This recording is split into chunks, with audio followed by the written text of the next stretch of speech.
Senior वज़ीर शर्जील इनाम मेमण चयो आहे त कराची में रोज़ानो 1.25 लाख शहरी पीपल्स बस सर्विस ते सफ़र करे रहिया आहिनि। सिंध असेंबलीअ जो इजलास डिप्टी स्पीकर नवीद एंथनी जी सदारत हेठि थियो। इजलास में PPMP Fauzia Hameed rail line bus जे भाड़े में इज़ाफ़े बाबति सवाल कयो त रेल लाइन जो भाड़ो 50 खां वधाए 80 रुपया कयो वियो आहे। ट्रांसपोर्ट वारे वज़ीर शर्जील इनाम मेमण जवाब ॾींदे चयो त सिंध हुकूमत पीपल्स बस सर्विस ते सब्सिडी ॾेई रही आहे। पाकिस्तान जी पहिरीं एवी बस सिंध हुकूमत शुरू कई। हुन चयो त कराची में रोज़ानो 1.25 लाख शहरी पीपल्स बस सर्विस ते सफ़र करे रहिया आहिनि।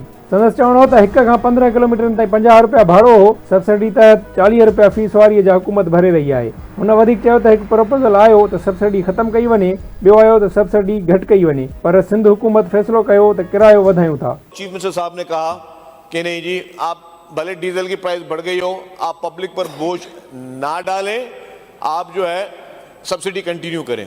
रोजाना की बिना पर हर पैसेंजर पर कोई एक तरफ सफर करता है तो वो तो 50 रुपए भरता है, लेकिन जो सब्सिडी के 40 रुपए पर पैसेंजर का हुकूमत भरती है।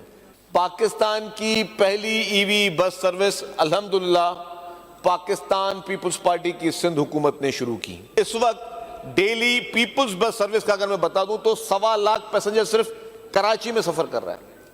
1.25 लाख पैसेंजर सिर्फ कराची में सफर कर रहा है और एक पैसेंजर पे 40 रुपए सब्सिडी आप दे रहे हैं, तो उसका हिसाब बन गया कोई 50 लाख रुपए रोजाना सिर्फ हम सब्सिडी में दे रहे हैं, गवर्नमेंट दे रही है।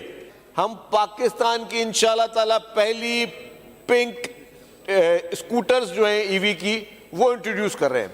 जो हमारा प्लान ये है कि हम हमारे सिंध की खवातीन को फ्री ऑफ कॉस्ट देंगे।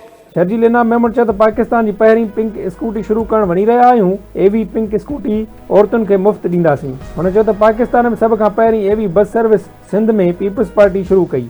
ट्रांसपोर्ट वारे वज़ीर चयो त सिंध काबीना ट्रांसपोर्ट बाबति जेकी बि फ़ैसिला कया आहिनि उन्हनि जे हर फ़ैसिले पुठियां नेक नियत सुठो मंतक हूंदो आहे।